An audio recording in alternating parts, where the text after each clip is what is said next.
8 días, mis hermanos, iniciamos un nuevo ciclo, una nueva dinámica, un nuevo espacio con todo lo que Dios está dando para su iglesia. Ya los 4 mensajes de este mes, o 5, creo que 5 domingos tiene este mes, ya esos mensajes ya Dios los ha puesto en el corazón aquí de este gordo. Y ya Dios puso esos mensajes ahí, y lo único que hay que hacer, mis hermanos, es que usted me ayude a orar para que la palabra se solidifique en cada uno de nosotros y dé fruto. Entonces ya iniciamos con un mensaje que hace 8 días se llamaba ¿cómo? Amados. Los que estuvieron saben que ustedes son ¿qué? Amados. Y los que no estuvieron, se lo recuerdo, ustedes son amados. Y si se lo quiere ver, mis hermanos, gloria a Dios por la tecnología. Usted ya sabe dónde ubicarlo. Si está aburrido, si empieza a canalear y no encuentra una película y dice que no hay nada bueno, acuérdense. ¿Verdad que por ahí el pastor deja sus predicaciones? Voy a ponerla. Y véasela, mis hermanos, si no tuvo la oportunidad de hacerlo. Hoy continuamos con un mensaje titulado Promesas. Ahí mismo en 2 Corintios capítulo 7, verso 1 dice: así que, amado, puesto que tenemos tales promesas, mis hermanos. ¿Qué son las promesas? Y aquí, mis hermanos, tuve que hacer un ejercicio impresionante conmigo mismo de poder comprimir, porque de solamente pensar en explicarles un poquito de eso, me salían como unos 20, 30 o 40 mensajes sin ser exagerado. Y entonces me tocó comprimir de una manera impresionante para hoy poder tratar de darle al punto específico en el que el Señor nos está dirigiendo. ¿Qué son las promesas? En algunos diccionarios, en algunas enciclopedias, en algunos libros, aparece que las promesas son ofrecimientos solemnes que se hace una persona con tal de cumplir con rectitud y fidelidad un determinado deber. Un ofrecimiento solemne, imagínense, eso es una promesa. Y no lo encontré en un diccionario bíblico, sino en un diccionario secular. Pero es un ofrecimiento solemne, algo importante que una persona anhela cumplir con rectitud y fidelidad. Es un compromiso también que asume una persona con otra a través, y aquí quiero resaltar esto, mis hermanos, ya estamos todos aquí, ¿verdad? Es un compromiso que asume una persona con otra a través de la palabra, al comprometerse en el cumplimiento de una acción en concreto. Las promesas tienen un valor significativo porque tienen algo que ver con algo que sale de usted, su palabra. Pero estamos hablando ahora más exactamente de las promesas de Dios, que son mucho más importantes, mucho más solemnes, mucho más vivenciales y con mucho más poder y sentido para la vida del ser humano. Las promesas de Dios, lo primero que vamos a analizar, hay algunos que son muy estudiosos, toman apuntes, hay otros que tienen una excelente memoria, entonces ejecútela hoy. Las promesas de Dios son voluntad de Él, son voluntad de Dios y no una exigencia nuestra. Ya empezamos el mensaje. Y ya tenemos eso como base. Las promesas de Dios son voluntad de Él y no una exigencia nuestra. No le podemos exigir a Dios, prométame esto o prométame aquello. No está en nuestra capacidad el decirle a Dios que nos debe prometer. Es que a mí Dios me prometió un carro del 2023 y tiene que ser rojo. Bueno, ¿qué versículo está eso?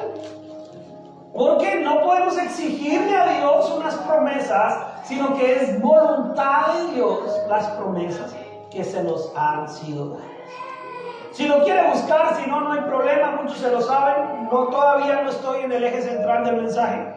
Dios, dice la palabra, no es hombre para que mienta, ni hijo de hombre para que se arrepienta. Él dijo y hace una pregunta y no hará, habló y no lo ejecutará. Eso lo puede encontrar en Números 23:19. Entonces, cuando estamos hablando de Dios, estamos hablando que su palabra, mis hermanos, no es algo para tomar a la ligera. Su palabra no es algo para decir, ¿será que sí? ¿Será que no? ¿Sabe que yo tuve ese conflicto espiritual en mi vida personal? Yo tuve esa cuestión en mi corazón de que a mí me costaba creer las promesas de Dios. Para mí era muy difícil. Crecí, como ustedes ya me han escuchado muchas veces, en la barriga mi mamá se convirtió al Señor y desde la barriga vengo escuchando predicadores. Y mi mamá fue muy abnegada en que no faltáramos casi ningún domingo, ninguna semana a la iglesia. Y toda mi vida he escuchado, pero cuando se refería a las promesas de Dios, a mí me costaba creerlas. Yo decía, de pronto sí, de pronto no. ¿Por qué? Porque la relación que yo tenía con las promesas humanas era que se prometían y se incumplían. La relación que yo tuve con mi padre en términos de las promesas es que él, a todo lo que yo le pidiera me decía que sí. Nada me decía que no. ¡Ay, qué niñez tan maravillosa! A todo lo que yo le pidiera me decía, sí, papito, sí, claro que sí. El problema era el cumplimiento de ese sí. El problema era que a todo me decía que sí, pero yo a veces ya decía, sí, papá me dijo que sí, pero vaya a ver si sí me va a dar, o si sí me va a hacer, o si sí va a cumplir. Papá va a ir a tal cosa, sí. Y no llegaba. Entonces eso creó en mí esa deficiencia de poder creer a las promesas de Dios. Pero Dios tuvo que hacer un trabajo espiritual en mi vida para que yo entendiera que Él no es como mi papá, que Él no es como muchos de nosotros, porque mi papá no es el único. Él no es como muchos de nosotros que prometemos e incumplimos. Que damos nuestra palabra, pero luego ¿qué? Flaqueamos. Y te prometo, hace poco tengo aquí una pareja muy enamorada, todavía se les ve el brillo en los ojos, que casamos hace poco. Y se prometieron amarse en las buenas y en las malas, en salud y en enfermedad. Y esos momentos son tan lindos, tan románticos cuando muchas parejas se casan y llegan al altar, no importa si es en el altar cristiano, católico, o el juez, o el juzgado, o la notaría, o lo que sea por la que se casan, y entonces todo está tan lindo, tan decorado, y uno ve ese novio y esa novia mirándose a los ojos, le brillan los ojitos, él la mira como si fuera la única mujer que existiera en el universo, y ella lo mira a él como si fuera el único hombre que existiera en el universo, y se prometen abnegadamente amarse, respetarse, cuidarse, quererse, y quedó eso en las fotos, quedó en el video, la gente aplaudió, se dieron el beso, se fueron de luna de miel, comieron perdices y vivieron felices, hasta que por ahí en 3 meses otro le dice, ya no quiero ir más. Me harté de usted. Ya no lo soporto, son calzoncillos tirados ahí. Ya, y entonces esa promesa tan romántica, tan linda, tan hermosa, queda ¿en dónde? En el olvido. Nosotros los seres humanos tenemos esa mala capacidad de incumplir nuestra palabra, pero Dios no. Dios no, y eso es lo emocionante. Cuando yo empecé a entender el carácter de Dios, le tuve que pedir perdón, Señor, perdóname por haber desconfiado de tus promesas. Perdóname, Señor, por no haber creído a tu palabra de una manera tan radical, porque tú no eres un hombre como nosotros para que mienta, ni naciste del vientre de ninguna mujer aquí para que mienta. Y usted dirá, pero Jesús, no, pero es que Dios en su existencia eterna estaba antes. Él ya existía antes de haberse. Eso fue la forma en que se humanó entre nosotros, se encarnó entre nosotros, pero Él ya existía. Y Él no nació de nadie. Él es Dios, un Dios grande y poderoso que no miente. Y entonces cuando entendemos eso de la promesa de Dios, ya tiene algo de peso en nuestras vidas. Amén. Hay varios aspectos a tener en cuenta con relación a las promesas de Dios. Las promesas de Dios pueden ser condicionales o absolutas o incondicionales. Vamos a decir condicionales y absolutas para que no nos confundamos. Las promesas de Dios son condicionales y absolutas. Condicionales, ¿qué quiere decir, mis hermanos? Por ejemplo, un versículo que todos lo sabemos, no lo vaya a buscar, solamente estoy dando ejemplos. Si mi pueblo se humillare, y entonces leemos y sabemos que luego el Señor dice, yo iré desde los cielos y perdonaré su pecado y sanaré su tierra. Hay un condicionante para que Dios perdone su pecado y sane su tierra. ¿Cuál es el condicionante a la promesa? Si se humillaren, si oraren, si clamaren. Hay una condición. O sea que la promesa de Dios no es, Dios me prometió y tiene que cumplir. Hay promesas de Dios y la mayoría de las promesas de Dios en la Biblia son condicionales. Hay una condición previa para esa respuesta. Otro ejemplo, por decirlo así, es que Dios nos dice la palabra del Señor en Santiago, que el que esté escaso de sabiduría pídala y le será dada, el que no dude en pedirla. Entonces, cuando la persona le hace esa solicitud al Señor, la promesa es que Él se la va a dar, pero tiene que pedir con fe, creyendo, sin dudar. O sea, hay una condición para que venga la sabiduría de Dios. ¡Ay, yo quiero tener mucha sabiduría! Hermano, lo espero aquí a las 10:30. No tanta, un poquito. Porque hay que pedirla. Y es un condicionante. Si no pide, pues no va a recibir esa sabiduría. Esa es la condición. Otro ejemplo de una promesa condicionante está en muchos pasajes, así que aquí no me puedo decir que en este o en específico. Hay muchos pasajes de la Biblia que habla acerca de las promesas o consecuencias a la obediencia. Si obedecieres, yo te daré. Si obedecieres, yo te pondré. En Deuteronomio hay un listado de consecuencias, de promesas que van condicionadas a la obediencia. Amén. Entonces, miren, claro que Dios es un Dios que promete, que no falla, que no incumple, que no va a dejar de ser Dios en cumplir su palabra, pero que hay promesas que requieren una condición, son condicionantes, ¿sí? Pero también hay promesas absolutas, promesas que no dependen de lo que nosotros como seres humanos hagamos. Un ejemplo, la promesa del diluvio. La promesa del diluvio, mis hermanos, era que iba a llover. El hombre hiciera o no hiciera, pensara o no pensara, llovió. Pero también después de eso hubo una promesa, y es que nunca más el Señor iba a castigar a la tierra a través de un diluvio. No importa qué tan malo fuera el hombre, ya Dios no iba a usar ese método de disciplina para la humanidad, y eso se cumple y se cumplirá. Esa es una promesa absoluta, no hay ningún condicionamiento de parte de nosotros. No depende de nosotros que Dios cumpla esa promesa absoluta. Otro ejemplo, la promesa del Mesías. La promesa de que iba a venir el Mesías, el Cristo, el Redentor de la humanidad, era una promesa direccional de Dios, de voluntad de Dios, que no dependía de nosotros. Ay, es que si yo hago esto, entonces sí va a venir el Mesías. Y si no lo hago, entonces no va a venir. No.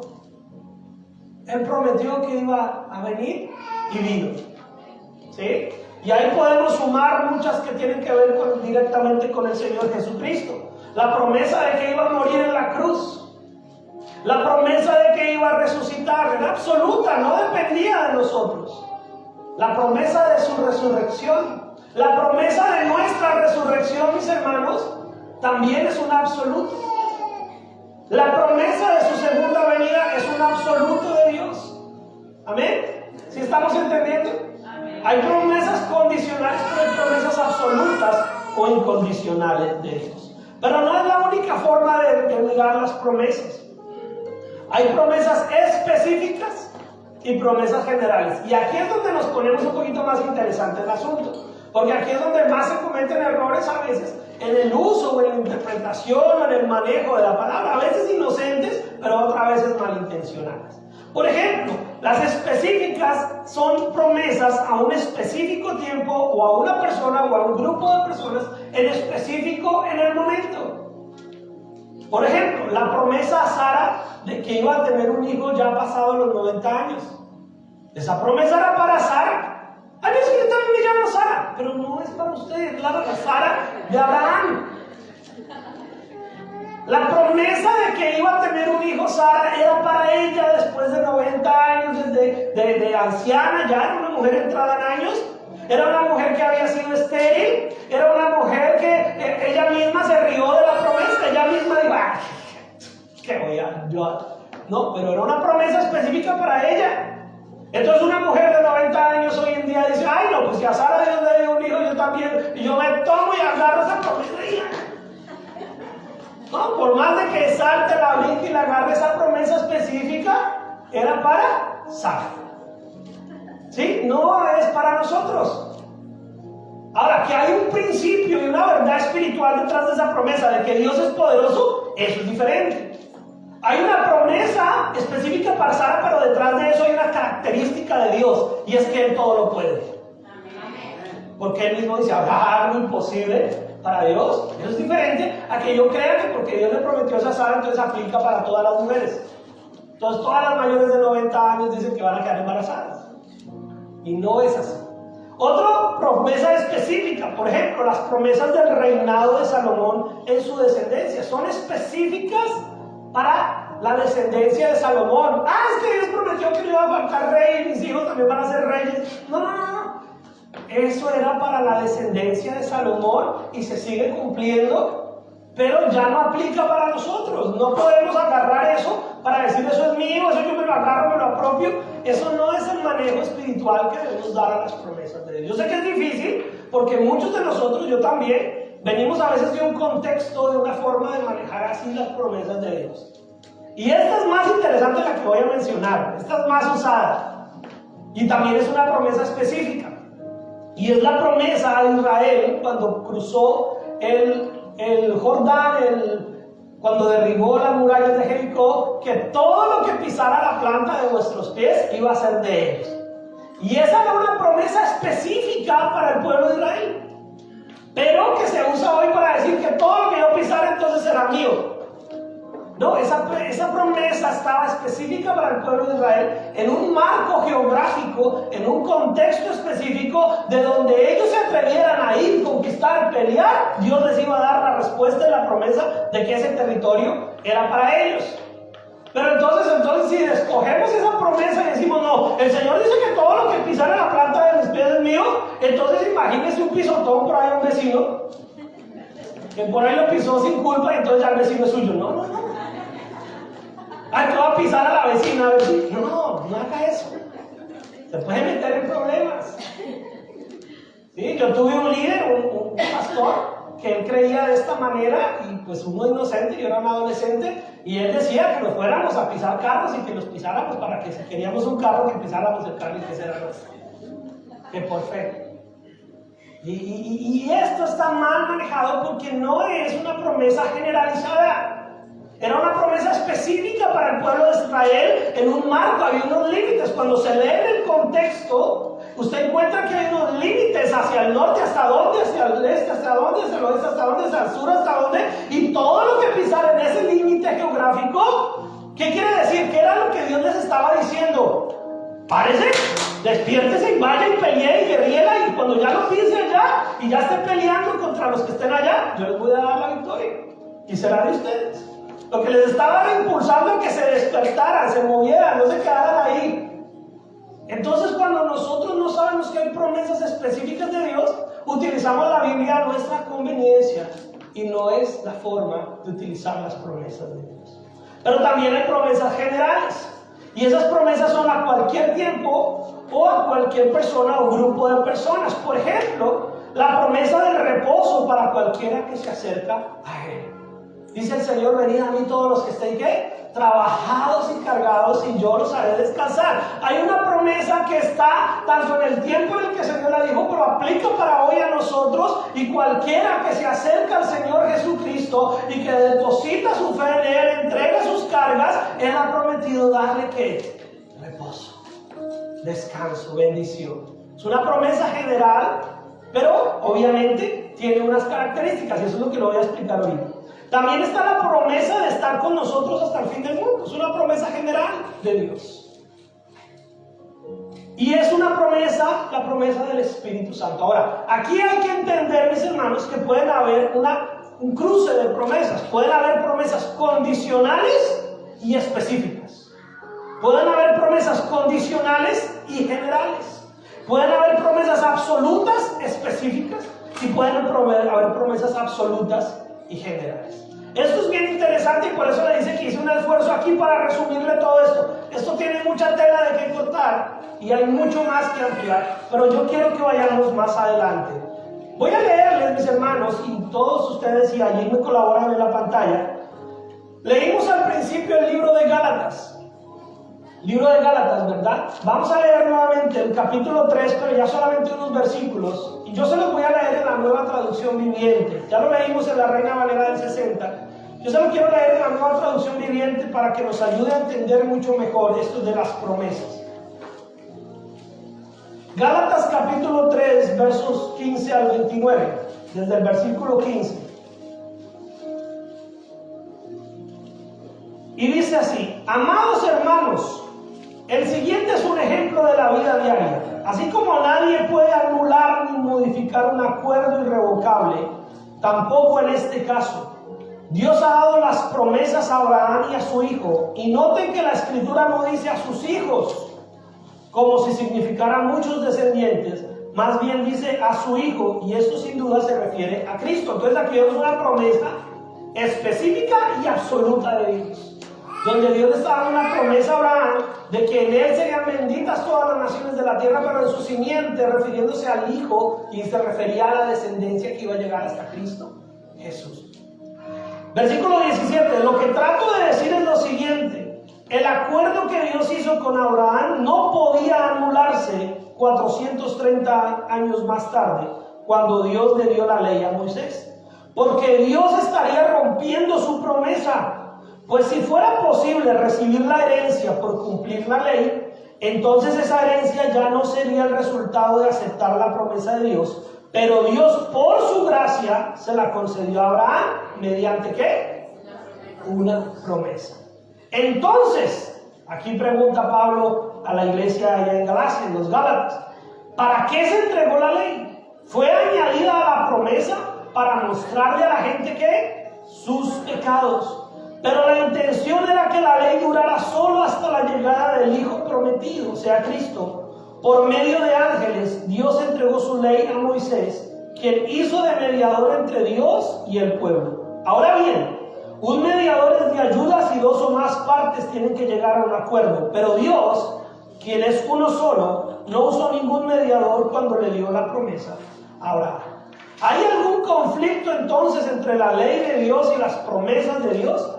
De ninguna manera, y eso nos resalta ahí la Escritura. Si la ley pudiera darnos vida nueva, nosotros podríamos hacernos justos ante Dios por obedecerla. Pero las Escrituras declaran que todos somos prisioneros del pecado. Así que recibimos la promesa de libertad que Dios hizo únicamente por creer en Jesucristo. Una promesa absoluta de Dios que Dios entregó bajo el condicionante de Jesucristo. ¿Sí me va a entender? Antes de que se nos abriera el camino por la fe en Cristo, estábamos vigilados por la ley. Nos mantuvo en custodia protectora, por así decirlo, hasta que fuera revelado el camino de la fe. Dicho de otra manera, mis hermanos, la ley fue nuestra tutora hasta que vino Cristo. Nos protegió hasta que se nos declarara justos ante Dios por medio de la fe. Y ahora que ha llegado el camino de la fe, ya no necesitamos que la ley sea nuestra tutora, pues todos ustedes son hijos de Dios por la fe en Cristo Jesús. Y todos los que fueron unidos a Cristo en el bautismo se han puesto a Cristo como si se pusieran ropa nueva. Ya no hay judío ni gentil, ni esclavo ni libre, hombre ni mujer, porque todos ustedes son uno en Cristo Jesús. Y ahora que pertenecen a Cristo, son verdaderos hijos de Abraham, son sus herederos, y la promesa de Dios a Abraham les pertenece a ustedes. ¿A quién les está hablando? A los gentiles, a nosotros, a los que estamos recibiendo por la fe a Cristo Jesús. Amén. En todo esto hay un condicionante supremamente importante y espiritualmente visible, y es que necesitamos depositar nuestra fe en Cristo Jesús. Esto aplica para todo aquel que ha creído en Cristo Jesús. Qué interesante promesa, ¿verdad? Y me gustó leerla en esta versión porque es muy clara, muy entendible, para que podamos de pronto de alguna manera mejorar nuestra capacidad de entender a veces estos pasajes que son un poquito complicados. Entonces veamos la virtud de la promesa de la cita que estamos teniendo como base en este mes. Así que, amados, puesto que tenemos tales promesas. Ahora sí, prepárese. ¿Cuántos tienen sueño? ¿Cuántos tienen hambre? Amén. Ya por ahí dijeron, sí. No será un vainazo para el de al lado, ¿no? A que le invite a almorzar, a que le invite a algún lado. Bueno, vamos a ir entonces a 2 de Corintios. Tenemos que ir un poquito más atrás para ver tales promesas. Vamos a ver solamente unas poquitas, ¿amén? En primer lugar, miremos 2 de Corintios 1:20. Y ya después de haber hecho toda esta introducción, mis hermanos, hasta aquí yo solamente les he hecho una introducción de lo que es las promesas de Dios, cómo las podemos entender, cómo las podemos usar de una manera correcta y ver cómo las promesas no contradicen la ley, pero sí nos dan un aliciente de fe, de esperanza, de amor, para que con nuestra fe depositada en Cristo Jesús sepamos que la promesa de Dios a Abraham nos cobija a nosotros. Amén. Y entonces ahí sí podemos llegar a Corintios. Y entonces el apóstol le dice a los corintios: amados, ahora puesto que tenemos tales promesas. ¿Cuáles tales promesas? Y vamos a mirar 2 de Corintios 1:20. 2 de Corintios 1:20 dice: porque todas las promesas de Dios son en el sí y en el amén, por medio de nosotros, para la gloria de Dios. Lo primero que nos está diciendo el mismo apóstol en la misma carta es que las promesas de Dios tienen una veracidad, y ahí no nos está mostrando el condicionante. Son en el sí y en el amén. Nos está mostrando el condicionante y nos está mostrando también la veracidad, porque así será. Eso quiere decir amén, ¿verdad? Así es y así será. Nos está mostrando que hay una veracidad en las promesas de Dios. Y quiero mirar solamente, escogí unas muy poquitas, mis hermanos. De verdad que había mucho material para el mensaje de hoy, y traté de condensarlo de la mejor manera que el tiempo nos alcance. 2 de Corintios, capítulo 3, verso 16 al 18. Y aquí ya vemos algunas de esas tales promesas, y vamos a llegar a la principal. Versículo 16 del capítulo 3 de 2 de Corintios dice: pero cuando se conviertan al Señor, ahí vemos el condicionante, pero cuando se conviertan al Señor, ¿cuál es la promesa? El velo se quitará. Gloria al Señor, mis hermanos. Usted después puede leer todo el libro en su casa y va a entender de qué estamos hablando mejor. Pero cuando dice ahí la palabra, cuando se conviertan al Señor el velo, ¿qué quiere decir? Su ceguera espiritual se curará. ¿Qué quiere decir eso? Que cuando nos convertimos al Señor, la promesa de Dios es que ya vamos a mirar con claridad todo lo que tiene que ver con Él. ¡Qué promesa tan linda, mis hermanos! ¿Cuántos cuando miraron el boletín dijeron promesas? ¡Ay, vamos! Porque a los que nos van a prometer. De pronto el pastor me confirma que voy a ser millonario.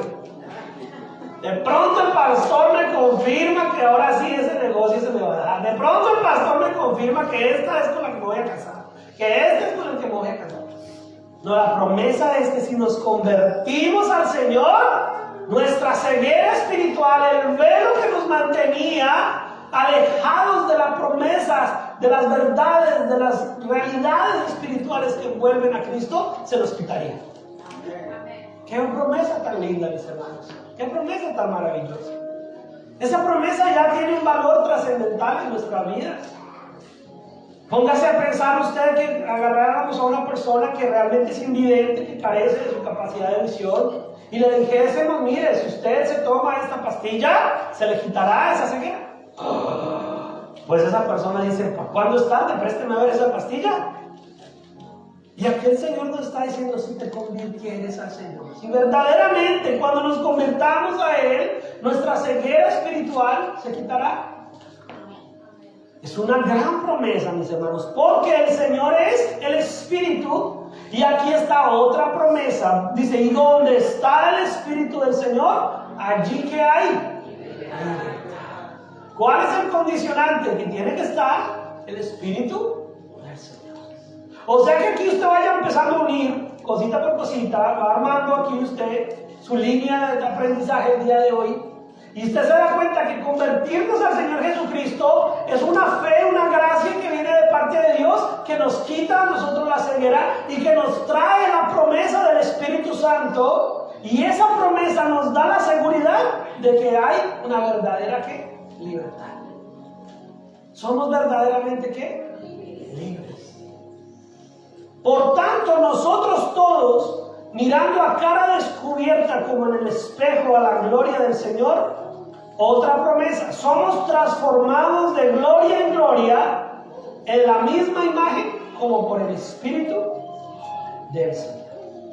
¿Cuál es la otra promesa, mis hermanos, a tener la conversión y a tener la presencia del Espíritu Santo en nuestras vidas? ¿Que somos qué? ¿Si está conmigo? Ya se distrajeron. ¿Que somos qué? Lo acabamos de leer. Transformados. Y aquí entonces me voy a meter en problemas como pastor. Tal vez de pronto ya alguien me empieza a mirar para allá. Si decimos que nos hemos convertido al Señor hace 20, 30, 40 años, 15 años, 10 años, 5 años, y no ha pasado nada en su vida que evidencie una transformación, podemos estar dudando de que hubo una verdadera conversión. Porque el que se ha convertido al Señor, se le ha quitado el velo, la presencia del Espíritu Santo ha llegado a su vida y la promesa de esa libertad se ha manifestado de una manera real, por lo cual su vida debe ir en una transformación. Quiere decir que no es el mismo personaje de hace 20 años. Yo hablaba aquel día con un amigo y le dijera, si yo viera al David de hace 20 años, me pegaba. O sea, tonto. Porque no era el mismo con el que yo quisiera haberme visto transformado por el poder de Dios. Entonces, ¿qué es lo que tenemos que entender? Que no vamos a ser los mismos. Debe haber un cambio, debe haber una transformación, debe haber un crecimiento, debe haber algo que pase en su vida que evidencie que la promesa del Espíritu Santo se ha cumplido en su vida. Tiene que haber algo. El pastor donde mi mamá se convirtió cuando estaba yo muy pequeñito, predicaba de una manera un poco a veces violenta y como grosero en términos de la forma en que lo hacía. Y decía, hermano, que sea cambie de problema, pero 20 años con el mismo problema, por lo menos búsquese un problema nuevo. Que haya una transformación, que haya algo, pero no puede una persona decir que ha convertido su vida a Cristo y 20 años con la misma historia, el mismo problema, nada pasa en su vida, su fe no ha cambiado, su vida no da fruto. Y entonces, ¿cómo podemos decir que el Espíritu Santo está haciendo esa obra transformadora de gloria en la misma imagen del Señor? Tiene que haber una transformación. Tiene que haber algo pase en nuestra vida. Y obviamente una transformación a la imagen de Dios, no para mal, ¿no? Tiene que haber un cambio hacia cada vez querernos parecer más a Cristo. No podemos estar 20, 30 años metidos en un edificio y el edificio lo pintaron de blanco, lo pintaron de café, lo pintaron de amarillo, le cambiaron la silla, le pusieron el edificio, vivió todo tipo de transformaciones y la persona siguió ¿qué? Igual. La persona no cambió, la misma quejabanza, los mismos hábitos, las mismas mañas, las mismas mentiras, los mismos pecadillos. ¿Y la persona qué? No vivió una transformación. Yo soy muy intencional, mis hermanos. Le acabamos de dar una transformación estética al edificio. Pero nosotros, el Señor nos está diciendo, el edificio se puede transformar cada año si queremos. ¿Y su vida? ¿Y su vida cuándo se va a transformar? ¿Cuándo va a dejar ese pecado que no ha podido dejar? ¿Cuándo va a mostrar el poder y la evidencia de Dios para decir, ya por esto no voy más? ¿Hasta cuándo? Porque el mismo poder que nos da la provisión para pintar el edificio es un poder más grande que nos da la provisión del Espíritu Santo para ser transformados espiritualmente. Así que Dios es grande, mis hermanos. Entonces, miren cómo esas promesas son tremendas. Segunda de Corintios capítulo 4, verso 14. Segunda de Corintios capítulo 4, verso 14. ¿Ya lo tenemos? Yo tomo aliento porque me emocioné. Le apago un poquito, le bajo al acelerador. Segunda de Corintios capítulo 4, verso 14 dice, sabiendo que el que resucitó al Señor Jesús, a nosotros no resucitará con Jesús y nos presentará juntamente con vosotros. Mire qué promesa tan gloriosa. Una promesa, mis hermanos, que muchas iglesias ya casi no cuentan. Ya casi no quieren hablar de que usted y yo un día resucitaremos. Pero es la verdad, es una promesa que debe mantener nuestra fe y nuestra esperanza puesta en el Señor Jesucristo. Porque nos guste o no nos guste, no queramos hablar de eso. Nos vamos a morir un día. Y si el Señor no ha venido antes, un día estarán haciendo un velorio en honor a nosotros.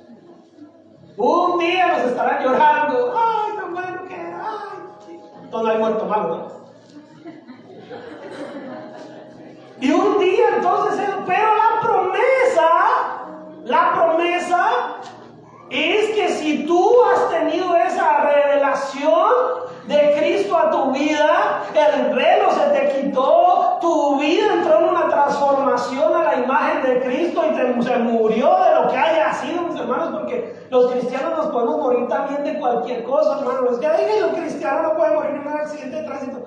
Pues si esa era la voluntad del Señor. Ay, un cristiano no puede morir de una enfermedad. Sí, hermanos, pastores, hombres de Dios maravillosos mueren de cáncer. Ya no nos tenemos que morir. ¿Sí? Pero la cuestión es que un día vamos a morir. Pero la promesa y la alegría de nosotros como cristianos cuando logramos ver la vida y obra de una persona que ya el Señor lo llamó a su presencia, decimos en Colombia colgó los guayos, aquí lo traduzco para los mexicanos, colgó los tacos. Y es que si era un hombre o una mujer de Dios, la alegría, el gozo es que aquí lo lloramos, pero sabemos que un día nos volveremos a encontrar con Él en la resurrección que Cristo ha prometido para su iglesia. Y entonces, esa promesa no la podemos olvidar. Qué promesa tan linda, mis hermanos, que nosotros también. Oiga, uno ve las películas y se emociona. Esas películas de Cristo, las películas de la Pasión de Cristo, y bueno, videitos, cositas, y uno se emociona, y Semana Santa, y la cuestión, y la tumba vacía, mis hermanos, usted y yo también un día vamos a resucitar juntamente con Cristo Jesús. Y esa promesa nos tiene que mover. Ay, pastor, yo pensé que iba a hablar de la mansión, de la casa, esa grandota que yo quiero. No, la promesa de la resurrección es mayor. Segunda de Corintios, capítulo 5, verso 16. Miremos más esas tales promesas. Segunda de Corintios, capítulo 5, verso 16. De manera que nosotros de aquí en adelante a nadie conocemos según la carne. Y aun si a Cristo conocimos según la carne, ya no lo conocemos así. Ya el asunto no es pensar en la humanidad de Cristo, el asunto es pensar en la divinidad de Cristo, que ha resucitado de los muertos y sigue vivo, triunfante, reinando. Y entonces dice, ya no nos estamos solamente mirando a ver si, ay, ¿quién conoció, quién alcanzó a ver a Jesús? Entonces por allá alguien levanta la mano, yo estaba pequeñito cuando lo crucificaron. Entonces solamente los que lo vieron como que tenían ese regocijo. Pero Pablo le está diciendo, no importa, si ya no lo conocimos físicamente, el asunto ya no es ese, el asunto es que Él vive, Él reina, Él sigue siendo Cristo. Amén. Y entonces dice, de modo, y se lo saben, ¿verdad? Amén. Casi que no tengo ni que leerlo. De modo que si alguno, un condicionante, está en Cristo, nueva criatura es, promesa condicionante. Ay, no, es que yo ya una vez pasé a la iglesia y me hicieron repetir una oración y yo ya soy cristiano porque me dijeron eso. ¿Y dejó el pecado? No, ahí sigo con la amante. ¿Y dejó el asunto? No, ahí sigo con eso. Y sigue mintiendo, ay, pues todo el mundo miente. Y sigue viendo cosas que no están bien, ay, pero pues tampoco se puede uno poner tan religioso. No es repetir como loritos un día una oración. Eso puede ser un paso de intentar acercarse. Es realmente estar en Cristo. Estar es una convicción permanente, diaria, todos los días días, usted entiende claro que su vida ya no le pertenece a usted, sino le pertenece a Cristo Jesús. Y entonces dice, de modo que si alguno, cualquiera, es un presente permanente, un presente perfecto, está todo el tiempo en Cristo, nueva criatura es. Una promesa, y eso va en coherencia con lo que leímos hace unos segundos. Somos transformados, somos nuevas criaturas, no somos los mismos. No somos los mismos, mis hermanos. Pancracio, el borracho del pueblo, si está en Cristo, ya no tiene que ser Pancracio, el borracho del pueblo. Pancracio, el borracho del pueblo, ya no existe, ahora es otro Pancracio. Ahora es Pancracio, un hombre de Dios, un hombre temeroso de Dios. Ahora es Pancracio, un hombre que da testimonio, que predica el Evangelio. Ahora es Pancracio, que si antes se bebía hasta las colillas de cigarrillos, se las fumaba, se tomaba las taltinas de la gasolina, todo. Ahora no, Pancracio no. Pancracio ahora provee para su hogar, Pancracio ahora trabaja, Pancracio ahora da para los suyos, Pancracio ahora se congrega. Quiere decir que el que está en Cristo es una nueva criatura. Aquí los viernes en los discipulados hemos hablado acerca de esos refranes populares. Pastor, es que árbol que nace torcido nunca su tronco endereza. Eso no tiene una base bíblica. Eso es un refrán popular. El árbol que nace torcido nunca su tronco endereza si no conoce a Cristo. Pero si conoce a Cristo, Cristo lo endereza. Cristo lo transforma, Cristo le saca de esa realidad. Y Cristo hace de ese árbol torcido una nueva criatura. Pero ¿sabe que le creemos más a los dichos populares? Eso el que ha sido nunca deja de ser, eso el que no sé qué. No, el que está en Cristo, nueva criatura es. Un pastor que no lo conozco personalmente, pero que es muy referente en Colombia, fue sicario, fue indigente, vivió como jóvenes en las calles, adicto a la droga, adicto ya viviendo ahí miserablemente. Y un día alguien le predicó de Cristo. Y hoy en día tiene un ministerio encargado de predicarle a los habitantes de la calle. Y el que lo ve hoy en día no se imagina lo que fue hace unos años. Porque el que está en Cristo, ¿qué? Nueva criatura es. Es que Pancracio ese es más mentiroso, más impuntual. Pancracio siempre está diciendo mentiras para el trabajo. Pancracio nunca cumple. Pancracio no hace. Pancracio no esto. Pero Pancracio está yendo a la iglesia ahora. Sí, pero sigue mintiendo, sigue diciendo las mismas cosas, sigue siendo grosero, sigue incumplido. Entonces solamente Pancracio está yendo a la iglesia, pero Pancracio todavía no está en Cristo. Pancracio necesita estar en Cristo. No estar solamente en la banca el domingo, tiene que estar en Cristo todos los días de la vida. Amén. Y dice la palabra, las cosas viejas pasaron, he aquí todas son hechas ¿qué? Dios ha prometido que Él hace borrón y cuenta nueva. No lo tenía dentro de las citas que tengo acá y ahorita se me escapa puntualmente, pero el Señor dice que la ha olvidado. Él ya no quiere estar más pendiente ni acordarse de nuestros pecados. Si ya Dios nos ha perdonado, Él ya no va a estar refregándonos nuestro pecado en la cara. Si estamos en Cristo, Él dice, ya, esa criatura ya murió. Y ahora eres un hijo redimido, justificado, levantado bajo el poder de Dios. Entonces Dios sigue haciendo una obra transformadora en cada uno de nosotros. ¿Por qué a veces nos aburrimos del Evangelio? ¿Por qué a veces la iglesia se nos vuelve monótona? Por culpa del pastor que no predica bien, por culpa que no pintaron la iglesia, por culpa que la alabanza no suena como a mí me gusta, o porque hemos dejado nosotros de movernos en el crecimiento y en el avance espiritual que Dios tiene para cada uno de nosotros. Se nos vuelve monótona y aburrida y se nos parece que no está pasando nada, pero no es culpa de Dios. La promesa de Dios es que está en Cristo, nueva criatura es, y todas las cosas viejas pasaron y todas son hechas ¿qué? Nueva. Y Dios es un Dios creativo y Dios nos da la capacidad de avanzar, de crecer, de movernos, de tener fe, de tener visión, de mirar hacia adelante con fe y con esperanza en sus promesas. Así que si estamos a veces aburridos, Si estábamos como que sintiendo, llevo 10 años yendo a la iglesia y no ha pasado nada, no es porque Dios no cumpla. No es porque Dios haya faltado a sus promesas. Es más bien porque nos toca decir qué ha faltado en mi vida. ¿Qué no he hecho para realmente estar en Cristo? ¿Qué ha pasado que sigo con el velo? ¿Qué ha pasado que sigo tal vez sintiéndome atado, amarrado y no he experimentado esa libertad de Cristo? ¿Qué ha pasado que me da miedo la muerte porque tal vez de pronto no resucite con Cristo? ¿Qué ha pasado? Pero si tenemos a Cristo, ni a la muerte le tenemos miedo. No la queremos, yo tampoco la busco, mi hermano. No somos tontos. Pero sabemos que un día nos enfrentaremos a ese momento y si estamos en Cristo, entraremos a ese momento con la misma fe de que un día resucitaremos. Amén. Y todo esto proviene de Dios, verso 18.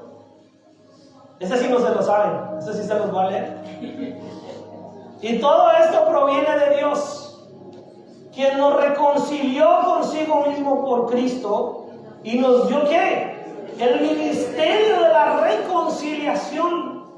Que Dios estaba en Cristo reconciliando consigo al mundo, no tomándoles en cuenta a los hombres sus pecados, y nos encargó a nosotros la palabra de la reconciliación. Por eso es que el Evangelio, mis hermanos, y los que hemos sido transformados, renovados, justificados, salvados, purificados, limpiados, y todo lo que usted quiera encontrar en la Biblia que hace Cristo en aquel que ha creído, por eso no nos aburrimos con el Evangelio. Porque se nos ha encomendado un ministerio de la reconciliación y tenemos que estar pensando, Señor, ¿cómo te puedo ser útil para que esa reconciliación se siga viendo en la vida de mis hermanos, de mis amigos, de mis familiares? Amén. Y estamos pensando continuamente en cómo ese ministerio de la reconciliación se sigue viendo como una vida transformada a diario. Y yo puedo ver en muchos de ustedes la transformación que Dios ha hecho. Con muletas o sin muletas, ¿verdad, hermano? Pero Dios ha transformado. Pero Dios ha cambiado, Dios ha renovado, Dios ha hecho algo en muchos de nosotros, mis hermanos. Tal vez usted no se ha dado cuenta y usted dirá, sí, pastor, como que se ve más gordo, como que se ve más viejo, como que se ve más canoso. Pero no, mis hermanos, yo en estos 5 años también he experimentado una transformación de Dios en mi corazón. Y he crecido, y he aprendido, y he entendido, y me he dado golpes de pecho también por todo lo que no he sabido hacer. Pero hemos crecido porque no podemos seguir siendo los mismos estancados, los mismos amargados, la misma queja. ¡Ay, pastores, qué duros que esto! No, hermano, si tenemos a Cristo en nuestros corazones, la obra transformadora de Cristo Jesús es para todos aquellos que hemos que creer. Amén. Y entonces dice que Dios, Él mismo estaba reconciliando consigo ¿qué? Al mundo, no tomándole en cuenta a los hombres sus pecados, y nos encargó a nosotros la palabra de la reconciliación. Así que somos embajadores. Embajadores en nombre de quién? Aquí, no se vuelvan a distraer. Tranquilos, todos aquí, focus. Somos ¿qué? Reconciliados por medio de Cristo, y eso nos trae una promesa. ¿Cuántos de ustedes sabían que son diplomáticos? Así se les dice a los embajadores, diplomáticos. ¿Saben que los diplomáticos, un embajador, por decir algo, de Estados Unidos que se va a Colombia, sabía que ese embajador llega allá y no tiene muchos problemas con las leyes ni nada porque es diplomático? Y el hecho de ser un representante de este país está allá, no cubre las leyes de acá y no las de allá. Y por eso muchos abusan de esos cargos, de esas situaciones, porque saben que están cobijados bajo un cargo de embajadores, de diplomáticos, y entonces, bueno, eso no le puede hacer nada porque ese es embajador. Pero nosotros somos embajadores del reino de Dios. Ya no estamos bajo la ley del mundo del pecado, estamos bajo la gracia divina del poder de Dios. Y somos embajadores, es una promesa. Yo no puedo saludar de ahora en adelante. Ahorita al salir les digo, Dios le bendiga diplomática. Dios la bendiga diplomática, embajadora, embajador. Porque es una promesa. Somos ¿qué? Embajadores en nombre de Cristo. como si Dios rogase por medio de nosotros, os rogamos en nombre de Cristo, reconciliaos con Dios. Yo aquí me paro, mi hermano, no como un predicador, no como un pastor más, me paro hoy delante de usted como un embajador de Cristo, rogándole y suplicándole, reconcíliese con Dios. Y la Biblia me autoriza a hacerlo hoy. Reconcíliese con Dios. Reconcíliese con Dios. Si usted hoy su espíritu algo le arde allá adentro y le dice usted no se ha reconciliado de verdad, pues hoy hágalo. Hoy reconcíliese con Dios. No espere algo trascendental y sobrenatural. Ya la palabra ha sido declarada y lo único que usted tiene que hacer es acercarse en un genuino arrepentimiento delante del Señor y reconcíliese con Dios. Reconcíliese con el Señor. Al que no conoció pecado, por nosotros lo hizo pecado, para que nosotros fuésemos hechos justicia delante de Dios. ¡Qué tremendo! Otra promesa, nosotros hemos sido hechos justicia delante de Dios. Es una promesa para todo aquel que está en Cristo Jesús. Y ya llegamos cerca del final. ¡Gloria a Dios! ¡Gloria al Señor! La promesa de que antes de la una que nos acaba el servicio, también se va a cumplir. Segunda de Corintios 6, 14 al 18. Segunda de Corintios.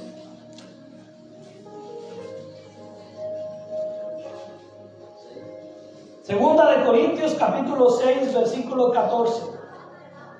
Segunda de Corintios capítulo 6, verso 14.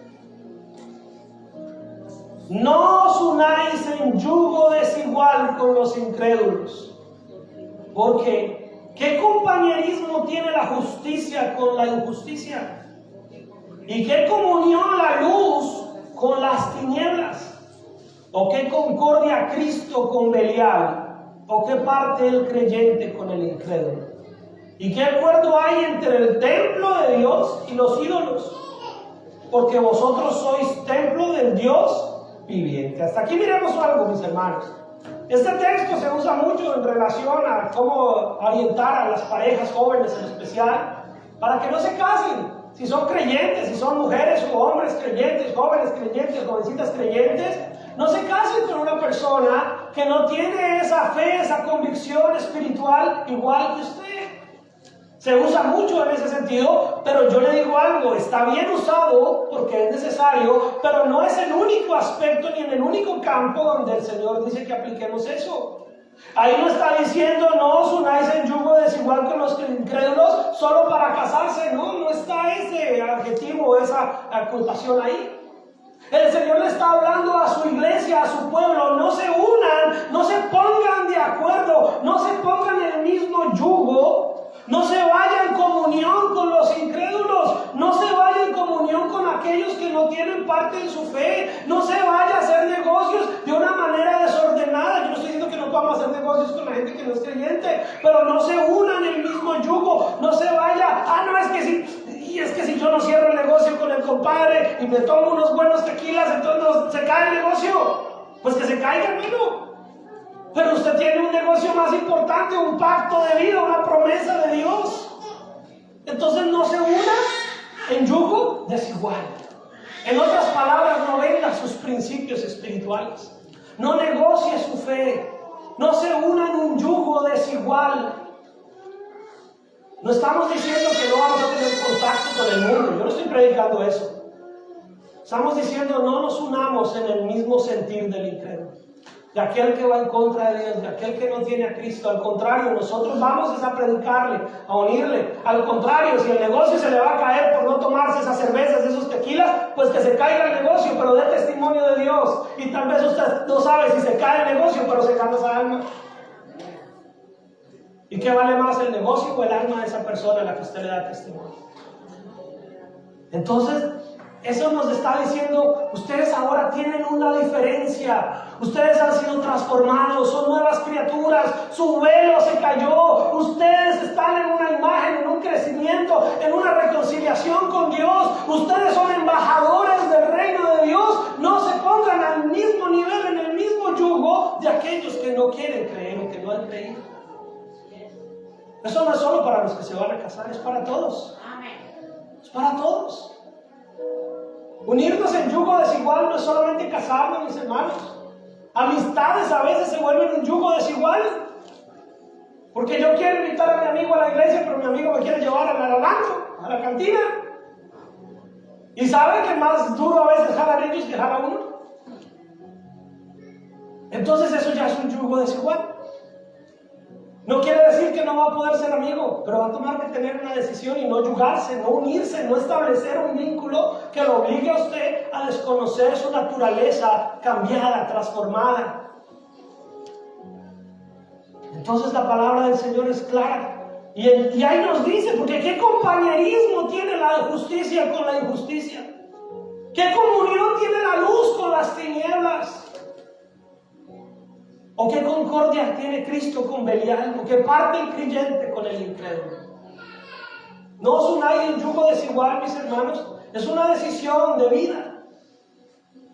¿A quién está unida tu principal fuente de esencia de vida? ¿A Cristo o al mundo? ¿A quién quieres agradar? ¿A Dios o al mundo?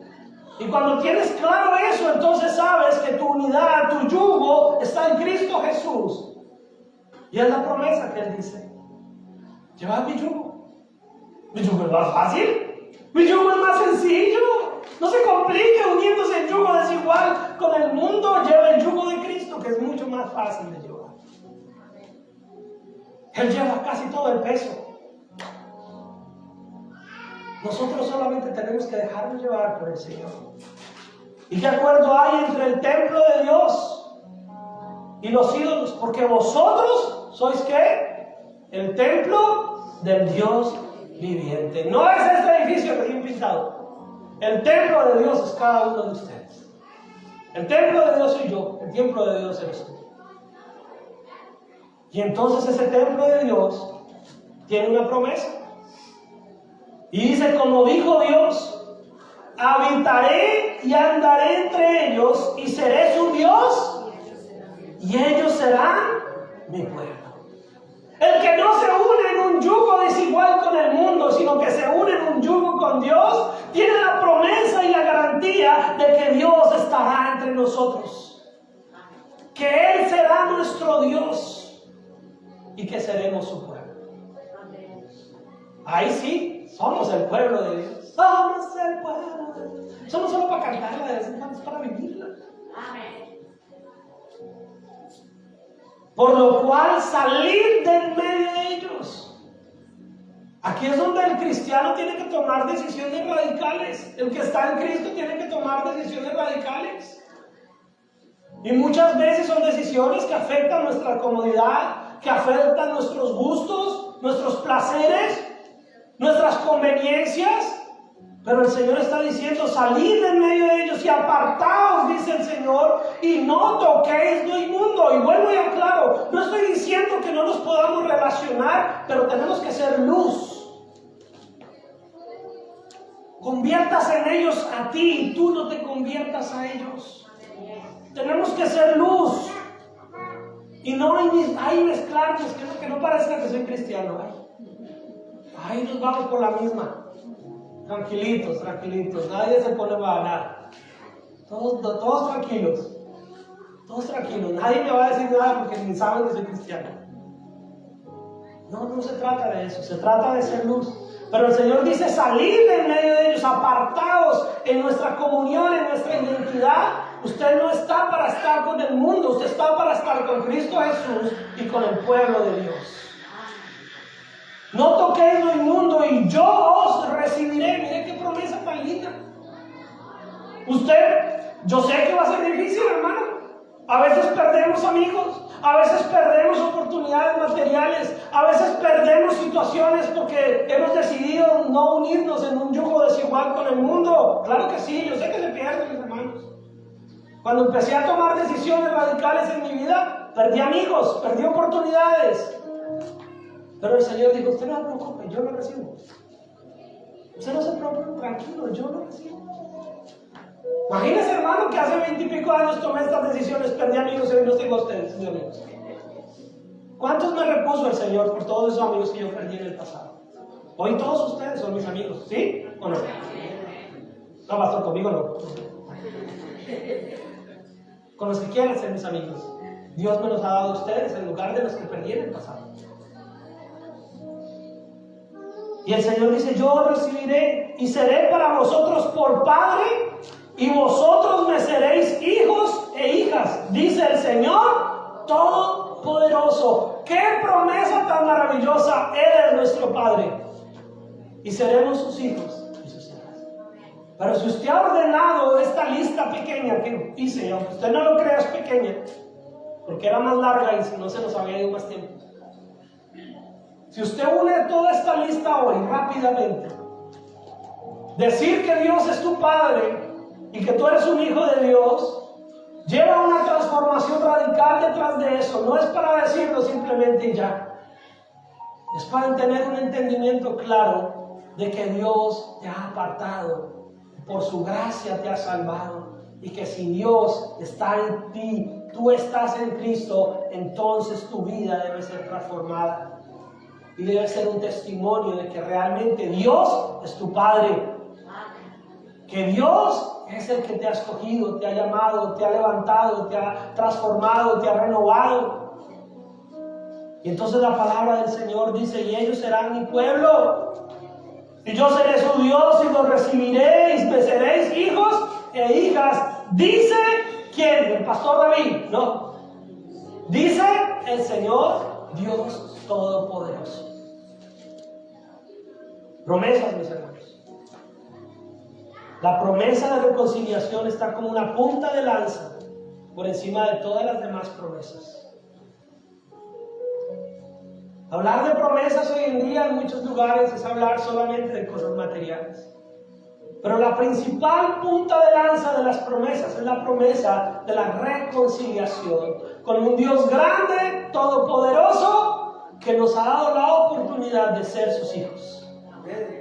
Y que no solamente nos ha reconciliado Él mismo consigo mismo, sino que nos ha dado la oportunidad de ser parte de la reconciliación de otros. ¡Qué promesas tan maravillosas, mis hermanos! No hay mejor promesa que Él sea nuestro Dios. No hay mejor promesa que seamos su pueblo. No hay mejor promesa que Él nos reciba y que seamos sus hijos, si estamos en Cristo Jesús. Si quiere más promesas que crea que son mejores que estas, mi hermano, hable conmigo, porque tendremos que orar más por usted. Porque no hay más promesas más importantes que estas de las que Dios nos ha hablado hoy. Y por eso entonces volvemos a nuestro versículo del mes. Así que, amados, puesto que tenemos tales promesas, mis hermanos, yo les hago una pregunta. ¿Qué vamos a hacer? ¿Vamos a seguir igual? 20 años más quejándonos por las mismas cosas. 20 años más diciendo, ya casi, pastor, ya casi, como que ahora sí, como que sí quiero. ¿Será que vamos a tener tanto tiempo? ¿Será que el tiempo realmente se nos está dando de esa manera? Miren cómo va corriendo el tiempo tan rápido, mis hermanos. Ya se nos está yendo el 2022. Ya suenan campanitas. Ya empiezan a vender las cintas de regalo. El tiempo se va como el agua, mis hermanos, se nos diluye. ¿Qué vamos a hacer, puesto que tenemos tales promesas? Cierro con esa pregunta, contéstela usted en su casa, en su mente, en su corazón. Si tienes estas promesas tan grandes, amados, ¿qué vamos a hacer con tales promesas? Bendito Dios y Padre Celestial, te damos gracias por tu amor, por tus incontables, maravillosas promesas, Señor. Apenas miramos, Señor, un pestañear, una pincelada de esas promesas, Señor. Pero nos encontramos, Señor, con la promesa, Padre Santo, de que tú has reconciliado, Señor, nuestras vidas, para prometernos ser nuestro Dios, para que seamos tu pueblo, para que seamos tus hijos, para que tú seas nuestro Padre, Señor. Yo quiero vivir en esa promesa, Señor. Yo quiero que nos des la fuerza y la capacidad física, emocional, espiritual, mental, en todas las áreas de nuestra vida, alma, ser, cuerpo, todo, para que tomamos las decisiones radicales unirnos más en un yugo desigual con el mundo, sino encontrar en ti, Señor, nuestra única unidad.